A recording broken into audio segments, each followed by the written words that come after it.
नमस्कार विद्यार्थियों, मेघराज गुरुकुल में आपका स्वागत है। क्या दोस्तों आप भी वर्त में जब क्वेश्चन एग्जाम में आता है तो गलत हो जाते हैं? क्या आप भी एरिया वर्त का जो सर्कल का जो एरिया है वो याद करते हैं, पेरीमीटर का सूत्र वो याद करते हैं? दोस्तों इन सब में आपको परेशानी आती है और एग्जाम में कोई भी सर्कल का, क्योंकि आजकल भारत का कोई भी एग्जाम हो उसमें सर्कल क्वेश्चन 100% आता है दोस्तों, एडवांस मैथ के अंदर से और क्षेत्रफल के अंदर से। तो दोस्तों क्या ये क्वेश्चन हमेशा गलत होता है आपका, या फिर जो विद्यार्थी नए नए शुरू कर रहे हैं उनके लिए 0 क्लास है दोस्तों? 100% कंसेप्ट बता दूंगा आज वाली क्लास में, 100% पॉसिबल है। तो वीडियो एंड तक देखना दोस्तों, कंप्लीटली कंसेप्ट विथ जो आ चुका है उसके बारे में बात करेंगे और जो आने वाला है 2026-27 में उसकी भी बात करने वाले दोस्तों। वीडियो को एंड तक देखिए विदाउट स्किप किए हुए, मजा आ जाएगा आपको दोस्तों। तो कंप्लीटली जो जो कंसेप्ट है वर्त का, अर्धवर्त का, वलय का, परिधि बराबर दूरी बटा चक्रों की संख्या, इन सब के बारे में कंप्लीटली बात करने वाले दोस्तों इस वीडियो के माध्यम से। तो बिल्कुल जीरो से शुरू करेंगे, शुरुआत से करेंगे, अपनी समझ लेंगे कि आपको कुछ भी नहीं आता है ये समझ लीजिए, और काफ़ी हेवी तक जाने वाले दोस्तों। तो चलो शुरुआत करते हैं। अपन आपके सामने ये वर्त आपके सामने दिखाई दे रहा है, ओ वर्त का केंद्र है, ये ओ वर्त का केंद्र है और परिधि से केंद्र को मिलाने वाले रेखा को हम त्रिज्या कहते हैं। परिधि से केंद्र को जो रेखा मिलाती है उसे हम त्रिज्या कहते हैं। तो परिधि से केंद्र को मिलाने रेखा को त्रिज्या कहते हैं। ये त्रिज्या हो गई और ये भी क्या हो गया आपकी त्रिज्या। और आप अच्छी तरह जानते हैं त्रिज्या का दुगना जो होता है वो व्यास होता है। त्रिज्या का जो दुगना होता है वो क्या होता है आपका व्यास होता है। तो ये हो जाएगा d बराबर 2r। त्रिज्या का जो दुगना होता है वो क्या कहलाता है आपका व्यास कहलाता है। तो d बराबर हो जाएगा आपका 2r। d बराबर क्या हो जाएगा आपका 2r और त्रिज्या का दुगना अपन ने कह दिया आपके सामने व्यास। ठीक है, ये काम आने वाला आपके सामने व्यास, कई बार व्यास पूछेगा, कई बार त्रिज्या पूछेगा। और यहाँ पर जो काम आने वाली चीजें हैं वो कौन कौन सी, क्योंकि फिलहाल क्षेत्रफल टॉपिक पढ़ रहे हैं, ज्योमेट्री तो पढ़ ही नहीं रहे। तो पहली इंपॉर्टेंट चीज है भाई आपका क्षेत्रफल, जो काम आता है सबसे इंपॉर्टेंट चीज। और आप जानते हैं वर्त का जो क्षेत्रफल होता है वो पाई आर स्क्वायर होता है। वर्त का क्षेत्रफल जो होता है वो पाई आर स्क्वायर होता है। और दूसरी इंपॉर्टेंट चीज वर्त में काम आती है वह है वर्त की परिधि। दूसरी इंपॉर्टेंट वर्त में जो काम आती है वो क्या है, वर्त की परिधि। और आप जानते हो वर्त की जो परिधि होती है वो 2πr होती है। क्षेत्रफल होता है आपका पाई आर स्क्वायर और परिधि होती है आपकी 2πr। और यहाँ पर अगर हम बात करें आपके सामने तो पाई का मान रख सकते हैं और पाई का जो मान होता है आपका वो 22/7 होता है। और पाई का मान हमेशा 22/7 रखते हैं भैया। क्यों रखते हैं भैया? इसलिए रखते हैं कि पाई का मान 3.14 जो होता है वो अशुद्ध होता है, वो पूरा नहीं होता है। और पाई का मान 22/7 पूरा होता है और संख्या कटने के लिए भी अच्छा है, इसलिए पाई का मान 22/7 रखते हैं। और ये कांस्टेंट वैल्यू, इसलिए इसकी वैल्यू अपन ने बता दी। बाकी आर तो रेडियस तो अपन निकालते हैं, लेकिन कुछ इंपॉर्टेंट बातें हैं दोस्तों, अगर उनको आप याद रख लेते हैं तो आपका काफ़ी काम आसान हो जाता है। चलो उसको बताने से पहले हम तीसरा पॉइंट बताएंगे। सबसे पहले अपन बात करेंगे आपके साथ दो वर्तों के क्षेत्रफल में तुलना, क्योंकि यहाँ से बहुत सारे क्वेश्चन पुट अप हुए हैं। तो और कैसे कैसे क्वेश्चन पुट हुए हैं वो साथ में बताएंगे ताकि एंड में बताने की जरूरत नहीं पड़े। तो दो वर्तों के क्षेत्रफलों में तुलना, अपन बात करेंगे आपके सामने दो वर्तों के क्षेत्रफलों में तुलना।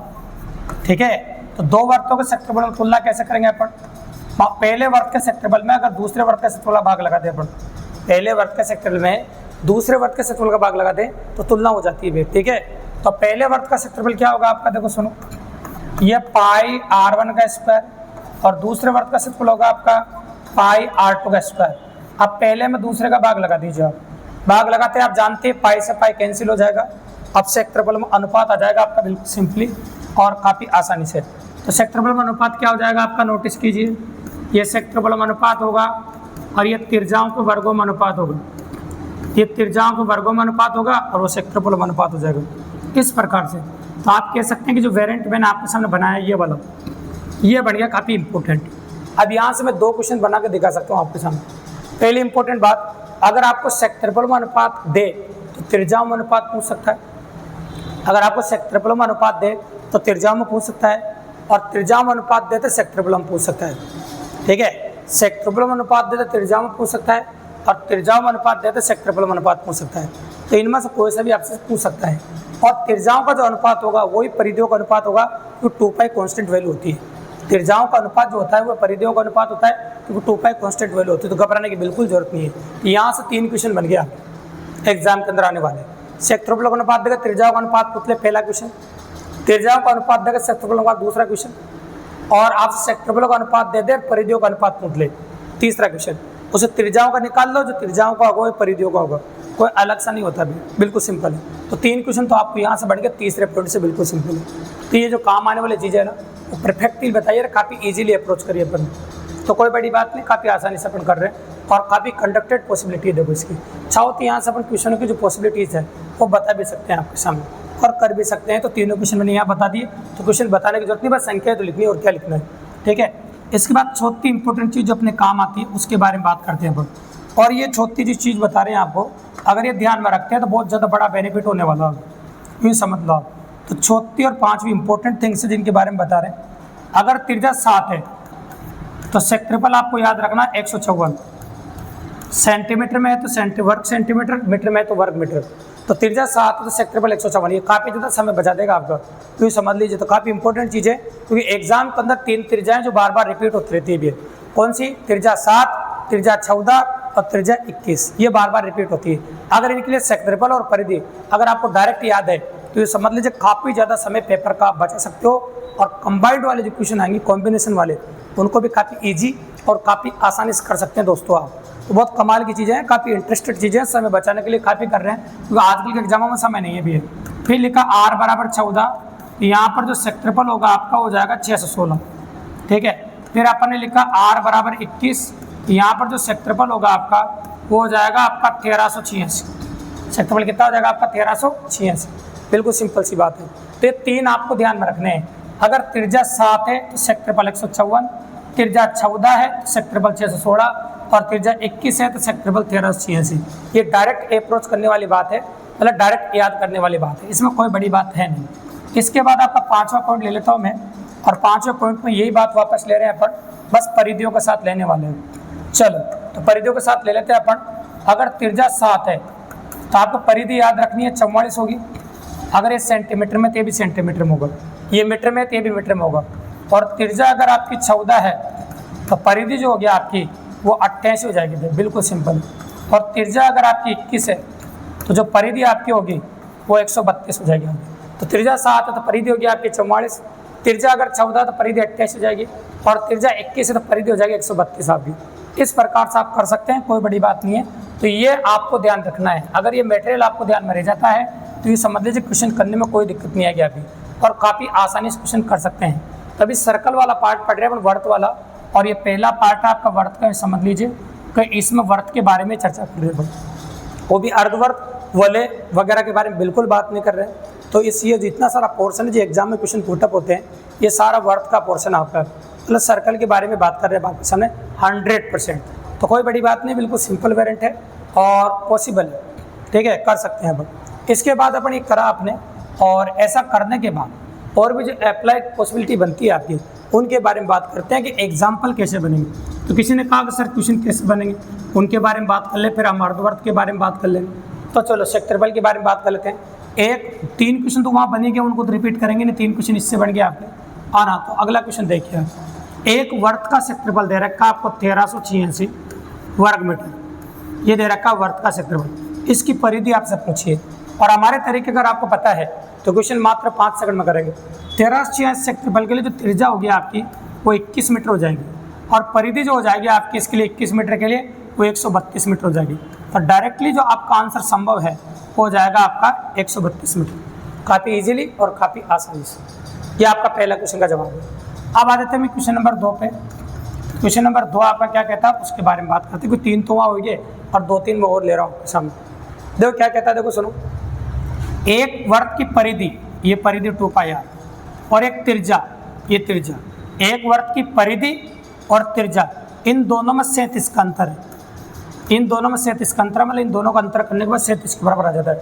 तो या तो त्रिज्या ज्ञात कीजिए, या व्यास ज्ञात कीजिए, या फिर सेक्ट्रेपल ज्ञात कीजिए, तीनों ज्ञात कर लेंगे पर कोई दिक्कत की बात नहीं। यहाँ से r कॉमन ले लेते हैं अपन, r बार निकलते हैं 2π बच जाएगा, और 2π का मतलब होता है 2 गुणा 22/7, पाई का मान निकाल दिया, या r कॉमन लेते 1 बच गए, ये 37 ऐसा कैसे। इसको कैलकुलेट करने जा रहा हूँ मैं, ये 7 ला से ले लिया, 7 को इधर कैंची गुणा कर दे, 22 दूनी 44, 44 में 7 गया तो 37, और ये होगा आपके सामने 37, ये 37 कट जाएगा, 7 इधर चला जाएगा, तो r बराबर हो जाएगा 7। त्रिज्या कितनी हो जाएगी आपकी 7, और त्रिज्या 7 होगी तो आप जानते हैं व्यास कितना हो जाएगा आपका 14। त्रिज्या 7 होगा तो व्यास कितना हो जाएगा आपका 14, और व्यास अगर 14 हो जाएगा तो बताइए यहाँ पर सेक्ट्रिपल जो होगा वो कितना हो जाएगा। तो आप जानते हैं कि सेक्ट्रिपल अगर आपको निकालना, सेक्ट्रिपल 154 हो जाएगा। ये लो, कोई बड़ी बात नहीं। एक और क्वेश्चन पा देते हैं अपन, ये परसेंटेज वेरिएशन कॉम्बिनेशन कर देते हैं अपन। देखो सुनो, एक वर्त का अर्धव्यास, अर्धव्यास मतलब त्रिज्या होती है, वो 5 सेंटीमीटर है। तो बताइए सेक्ट्रिपल परिधि का कितना प्रतिशत है। तो भैया जिसको पहले बोला जाता है ना उसको ऊपर लिखो, क्योंकि सेक्ट्रिपल ऊपर पहले बोला तो ऊपर लिखा, परिधि बाद में बोला इसलिए नीचे लिखा। सेक्ट्रिपल परिधि का कितना प्रतिशत है, तो सेक्ट्रिपल बटा परिधि गुणा 100%। ये लो, अब जो जो कट रहा है उनको काट देते हैं। पाई से पाई कट गया, एक आर से एक आर कट गया, और 2 से कट गया, ये 50 बार हो। और यहाँ पर जो आर बचा उसका मान रख दो 5, क्योंकि 5 दे रखा था आपको। ये लो, ये 250%। तो सेक्ट्रिपल परिधि का 250% है। सेक्ट्रिपल जो है वो परिधि का है 250%। बिल्कुल सिंपल और काफ़ी आसानी से और काफ़ी इजीली अप्रोच कर सकते हैं आप। तो ये आपने जितनी भी बातें बोर्ड पर आपको दिखाई दे रही है ये सारी सर्कल के बारे में कम्प्लीटली, और 3 क्वेश्चन यहाँ पर बने थे, 3 अपन ने इधर बना दिए सर्कल के। जो इंपॉर्टेंट पॉसिबिलिटी थी वो बना दी, और भी एक्स्ट्रा बनेगा तो इनसे बन जाते हैं। कोई बड़ी बात नहीं, काफ़ी आसानी से कर सकते हैं। ठीक है, ये पहला पार्ट है सर्कल का। और अब आते हैं अपन सर्कल के दूसरे पार्ट पे। अगर आप स्क्रीनशॉट लेना चाहते हैं तो आप स्क्रीनशॉट ले सकते हैं। बहुत प्यारा वेरिएंट है। कंसेप्चुअल थिंग्स से जो जीरो शुरू कर रहे हो दोस्तों, वो भी काफ़ी इजीली अप्रोच कर सकते हैं। काफ़ी अच्छा सेशन है वर्थ का आपके सामने। ठीक है, तो चलो देखिए अब आगे बात करें अपन, तो वर्थ का दूसरा जो पार्ट अपना शुरू होता है वो होता है आपका अर्धवर्त भी। वर्थ का दूसरा पार्ट जो होता है आपका वो है आपका अर्धवर्त। तो अर्धवर्त जो हाफ सर्कल बोलते हैं इसे, तो अर्धवर्त बनाते हैं अपन। अर्धवर्त कैसा बनता है और उसके बारे में अपन बात करते हैं। आप इसमें देखिए अर्धवर्त जो बनेगा आपका वो ऐसा बनता है, इसे बोलते हैं भी अर्धवर्त। अर्धवर्त की ये त्रिज्या होती है, ये भी त्रिज्या होती है। पूरी परिधि 2πr होती है, लेकिन अब परिधि आधी हो गई इसलिए ये 2 का भाग जाते हैं, ये πr हो गई। तो परिधि हो गई πr, और ये जो पूरी बाउंड्री है सपाट वाली ये 2r हो गई, और ये हो गया πr। तो सबसे पहले इसके सेक्ट्रिपल के बारे में बात करने वाले हैं अपन। अर्धवर्त का सेक्ट्रिपल क्या होगा, तो सबसे पहले जो बात करेंगे अपन अर्धवर्त का सेक्ट्रिपल। तो अर्धवर्त का सेक्ट्रिपल क्या होगा। सेक्ट्रिपल आप जानते हैं पूरे वर्त का क्या बताया मैंने, आपको पता है इसे। पूरे वर्त का सेक्ट्रिपल है πr²। अब आप समझ रहे हैं कि अगर पूरे वर्त का πr² है तो बताइए आधे वर्त का कितना हो जाएगा। अरे πr² में 2 का भाग लगा दो, बिल्कुल सिंपल सी बात है। अगर हम πr² में 2 का भाग लगा देते हैं तो बताओ अर्धवर्त का सेक्ट्रिपल अपना आप आएगा। कोई याद करने की जरूरत थोड़ी है, और सूत्र याद करने की बोल ही नहीं रहे अपन। तो πr² में 2 का भाग लगा दो, πr² बेटा 2 हो जाएगा। इसी प्रकार से परिमाप का सूत्र बना रहा हूँ मैं आपको सामने। परिमाप बोलो या परिधि बोलो, बात एक ही है। आप नोटिस करो, परिमाप बोलो, परिधि बोलो, बाउंड्री करना बोलो, घेरा करना बोलो, इन सबका मतलब एक ही होता है। ये वर्ताकार सिस्टम है जिसका तो πr हो गया, और ये हो गया आपका 2r। तो πr + 2r जोड़ दो आप, पूरी कंप्लीट बाउंड्री हो जाएगी। और किताबी फॉर्मूला बनाना चाहो तो r कॉमन ले लीजिए। तो किताबी फॉर्मूला बन जाएगा, r कॉमन लेते हैं, r कॉमन ले लिया, ये किताबी फॉर्मूला बन गया r π + 2। ये आपका किताबी फॉर्मूला बिल्कुल सिंपल और काफ़ी इजीली कर सकते हैं अपन। तो ये अर्धवर्त के बारे में सेशन है। अर्धवर्त के बारे में बातें जो अपन ने आपके सामने बताई, ये 2 बातें अर्धवर्त की काम आती है। तो अर्धवर्त का सेक्ट्रिपल काम आता है, और एक अर्धवर्त का परिमाप आपके सामने काम आता है। इसके अलावा कुछ भी काम नहीं आता, बिल्कुल सिंपल सी बात है। अब इसमें जो क्वेश्चन बनता है उसके बारे में बात कर लेते हैं। जब भी दिया जाता है अर्धवर्त का परिमाप दिया जाता है, क्योंकि अच्छा क्वेश्चन यहाँ से बनता है। तो कैसे दिया जाता है देखो सुनो, एक सैंपल लेता हूँ। एक अर्धवर्त का परिमाप 36 सेंटीमीटर। एक अर्धवर्त का परिमाप जो है वो दे रखा है 36 सेंटीमीटर। ये मैंने 36 सेंटीमीटर ले लिया कुछ।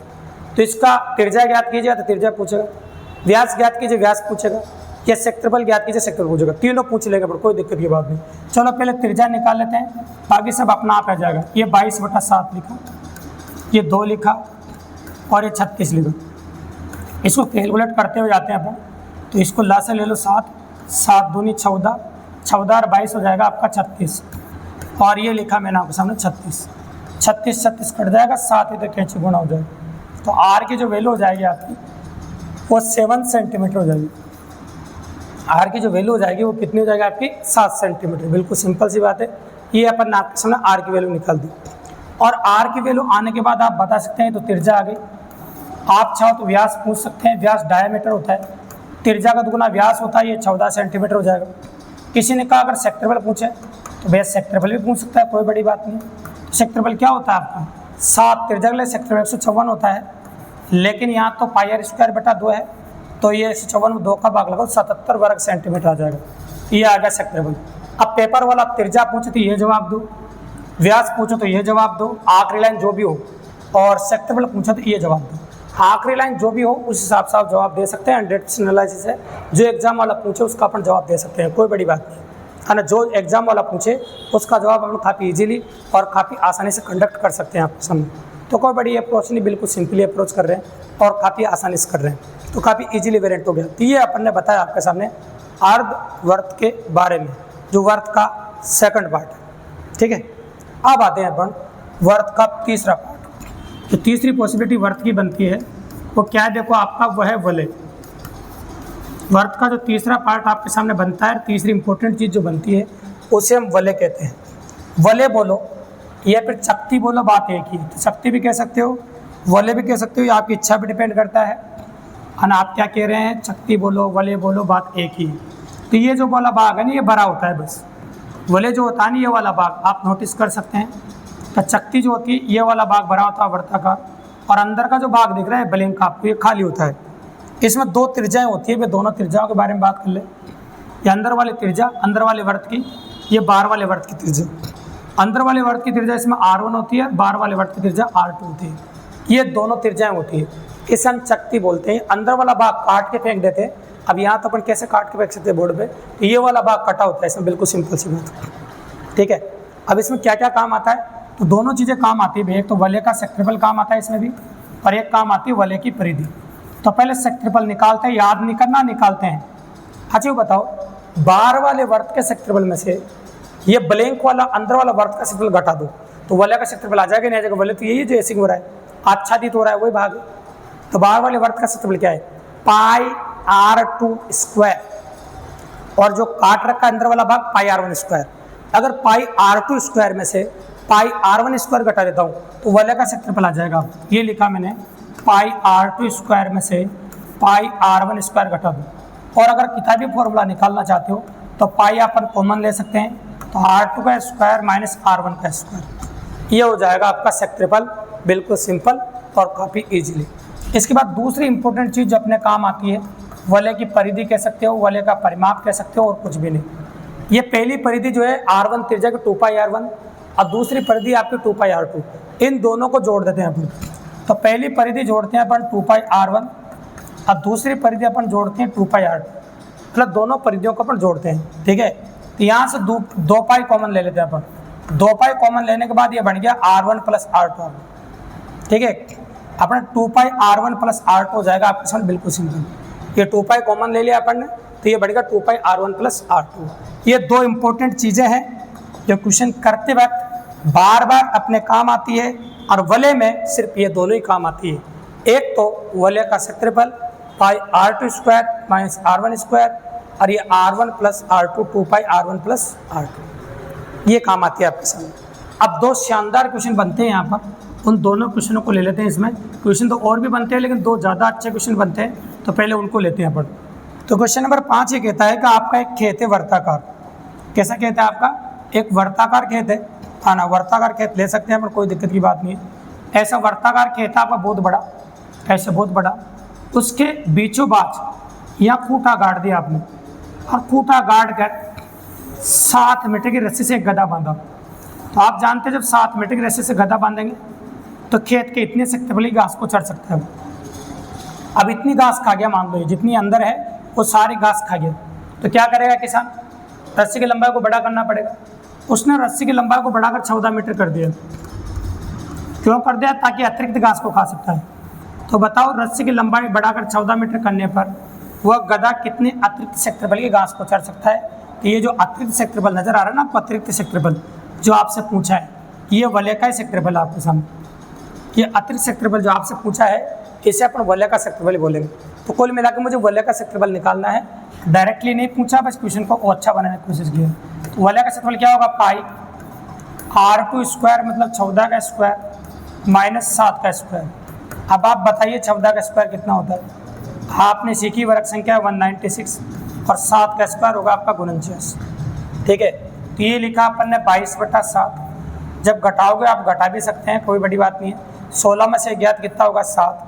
ये 4 होगा 147 हो जाएगा। 7 दूनी 14, 7 एकम 7, 21 बार, 21 दूनी 42, हासिल कितना होगा आपका 4, 21 दूनी 42, 46, 462 सेंटीमीटर, मीटर में है तो वर्ग मीटर आ जाएगा।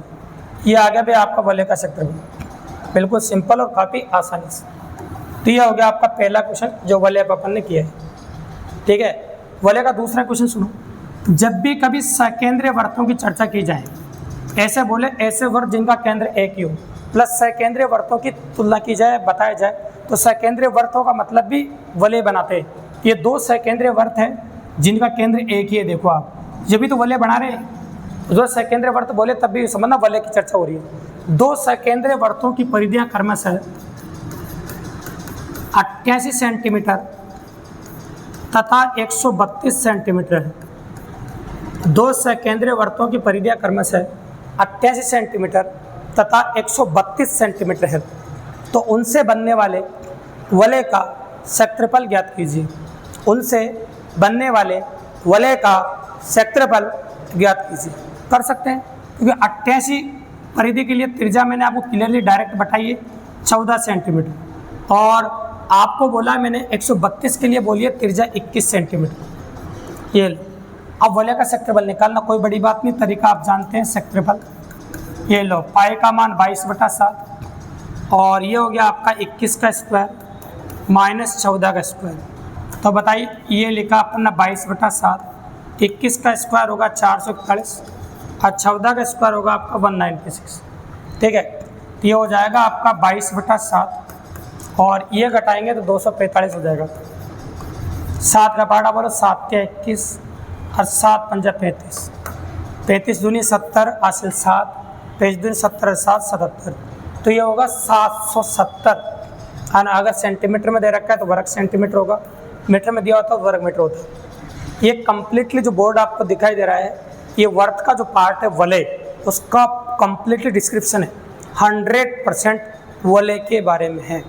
तो कम्प्लीटली पॉसिबल है वलय के बारे में क्या दे रखा है और क्या नहीं दे रखा है, वो वलय के बारे में 100% पॉसिबल है। ठीक है, तो कोई बड़ी बात नहीं, काफ़ी आसानी से कर सकते हैं। ये वर्त का ही पार्ट आपके सामने, स्क्रीनशॉट लेना चाहो तो आप ले सकते हैं। तो वर्त का तीसरा पार्ट आपके सामने वलय। अब मैंने कहा था वर्त को अपन ने कम्प्लीटली 4 भागों में बांटा है और चारों भागों से एग्जाम में क्वेश्चन देखने को मिलते हैं भी। तो ये तीसरा भाग था आपका। ठीक है, अब लेते हैं वर्त का अपन 4th पार्ट, जो कि वर्त का आखिरी पार्ट है। ये भी वर्त का ही रिलेटेड है। अब वर्त का पार्ट है, क्या होता है इसमें डायरेक्ट एक फॉर्मूला होता है भी, परिधि बराबर दूरी बटा चक्रों की संख्या। इसको डायरेक्ट इस्तेमाल किया जाता है। यहाँ पर काम आता है वर्त, तो पहिया जो होता है ना वर्ताकार होता है, तो वर्त इस प्रकार से चक्रों की संख्या। ठीक है, तो परिधि बराबर दूरी बटा चक्रों की संख्या। परिधि क्या होती है आपकी 2πr होती है, दूरी होती है 4 इंटू समय, ये दूरी हो जाएगी आपकी 4 इंटू समय, और चक्रों की संख्या होती है आपकी n। चक्रों की संख्या होती है n। इसमें 4 अज्ञात राशियाँ, एक क्वेश्चन इससे कर लेंगे और एक क्वेश्चन ऊपर वाले से कर लेंगे। तो 2 क्वेश्चन अपन कर सकते हैं आपके सामने, कोई दिक्कत की बात नहीं। चलो क्वेश्चन नंबर 7 देखो। एक पहिया 88 किलोमीटर की दूरी तय करने में 1000 चक्कर लगाता है। एक पहिया 88 किलोमीटर की दूरी तय करने में 1000 चक्कर लगाता है। तो 1000 चक्कर लगाता है तो पहिए की त्रिज्या मीटर में ज्ञात कीजिए। कर सकते हैं, इसमें वैल्यू रखेंगे 2πr 2 गुणा 22/7। ये त्रिज्या 2πr का मतलब है दूरी कितनी 88 किलोमीटर, और 88 किलोमीटर को मीटर में बदलना हो तो ये लिखना पड़ेगा 88,000 मीटर। और चक्रों की संख्या कितनी है आपकी 1000। ये लो, 1000 से 1000 कट जाएगा, 22 से 4 बार कट जाएगा, और 2 से काट दो आप 2 बार, और 2 को 7 से गुणा कर देना। तो आपकी जो पहिए की जो त्रिज्या आएगी वो 14 मीटर आ जाएगी। वो पहिया होगा 14 मीटर त्रिज्या का। कितने जगह बताओ, 14 मीटर त्रिज्या का पहिया होगा, और व्यास होगा उसका 28 मीटर। बिल्कुल सिंपल।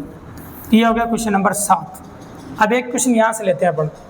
एक पहिया है, मतलब एक व्यक्ति है, और एक व्यक्ति दौड़ लगा रहा है ऐसे, यहाँ से दौड़ लगाना शुरू करता है इस जगह से, और वापस घूम के यहीं आ जाता है घूम के। तो इसका मतलब चक्कर तो 1 लगा रहा है, तो चक्रों की संख्या बाहर चक्कर लगाना है ऐसे बोलेगा। तो बाहर चक्कर लगाना जब भी कभी बोले तो चक्करों की संख्या में से एक होती है, कंफ्यूज मत होना, चक्करों की संख्या देगा नहीं, है ना। तो ये, और इसका जो सेक्ट्रेपल दे रखा है वर्ताकार भाग का, ये सेक्ट्रेपल भी दे रखा है, ठीक है। इसका जो सेक्ट्रेपल है वो आपको दे रखा है वर्त का, और सेक्ट्रेपल दे रखा है आपको 616, है ना, वर्ग किलोमीटर ऐसे कैसे, ये सेक्ट्रेपल आपको दे रखा है, ये बाहर दे रखा है आपको, है ना, या वर्ग मीटर ले लो, आप मीटर में ले लो, ज़्यादा इसमें तो ज़्यादा हो जाएगा, वर्ग मीटर ये दे रखा है, सेक्ट्रेपल दे रखा है, और बाहर चक्कर लगा रहा है, और उसकी जो चाल है वो 22 किलोमीटर प्रति घंटा है। तो बताओ एक चक्कर पूरा करने में उसे कितने घंटे का समय लगेगा, मतलब आपसे समय पूछा है, तो कर सकते हैं, कोई दिक्कत की बात नहीं। आपको अच्छी तरह पता है अगर सेक्ट्रेपल 616 होता है, त्रिज्या कितनी होती है 14 मीटर, आपको मैंने अभी लिखा है थोड़ी देर पहले, सेक्ट्रेपल 616 और त्रिज्या कितनी होगी 14 मीटर, और चाल होगी आपकी 22 किलोमीटर प्रति घंटा, चक्रों की संख्या होगी 1, सबको उठा के इसमें मान रख दो आप, 2 गुणा 22/7, त्रिज्या होगी आपकी 14, चाल 22 किलोमीटर प्रति घंटा, समय पता नहीं है, चक्कर हो गया एक, अब ये 22 से 22 कट जाएगा आपका, 7 से 2 बार कट जाएगा, 2 को 4, 2 से गुणा किया तो 4 घंटे, तो परिधि के बाहर चारों चक्कर लगाने में 4 घंटे का समय लगेगा, परिधि के बाहर चक्कर लगेगा, एक चक्कर कंप्लीट होगा तो 4 घंटे लग जाएंगे भाई कम्प्लीटली 100%।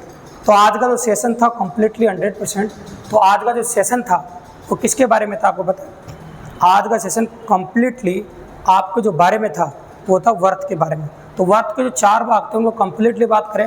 अब भारत के किसी भी कोई कॉम्पिटिटिव एग्जाम की आप तैयारी कर रहे हैं, चाहे एसएससी कर रहे हैं, रेलवे कर रहे हैं, किसी की भी कर रहे हैं, तो दोस्तों जो बच्चे जीरो से शुरू कर रहे हैं या फिर वो रिपीट करना चाहते हैं, अगर ये वीडियो आपने अच्छे से देख लिया दोस्तों, तो वर्त के लिए किसी और वीडियो को देखने की जरूरत नहीं पड़ेगी आपको, ये भी मेरी 100% गारंटी है और 100% पॉसिबिलिटी है। अगर वास्तव में वीडियो पसंद आया आपको, अच्छा लगाओ दोस्तों, और वास्तव में कंटेंट मज़ेदार लगाओ, तो प्लीज़ हाथ जोड़ कर निवेदन है कि आप सब्सक्राइब करें, लाइक करें, शेयर करें और अपने और दोस्तों तक बताएं, ताकि देखो एक बात याद रखिएगा, सिर्फ 2-4 नाम ऑनलाइन के आपने याद कर रखे हैं ना, कभी वही अच्छा नहीं पढ़ाते, उनसे पढ़ाने वाले हर जिले में अच्छे टीचर हज़ारों भी है, तो उन पर भी ध्यान दीजिए आप, क्योंकि वो 3-4 लोग तो देखो कोरोना के टाइम पर वायरल हो गए, तो उनको आप देख रहे हैं, आपको आप समझ रहे हैं कि उन्हीं को गणित पढ़ाना आता है। चैलेंज करते हुए 16 साल कंपटीशन पढ़ाते हुए ऑफलाइन, हाँ याद रखेगा, बस ऑनलाइन कभी आने की कोशिश नहीं की, है ना। तो आप देखिए मैटर बहुत ज़बरदस्त मिलेगा, और आप कहीं से भी कोई भी क्वेश्चन पूछे 100% जवाब मिलेगा दोस्तों आपको। हाँ, धन्यवाद।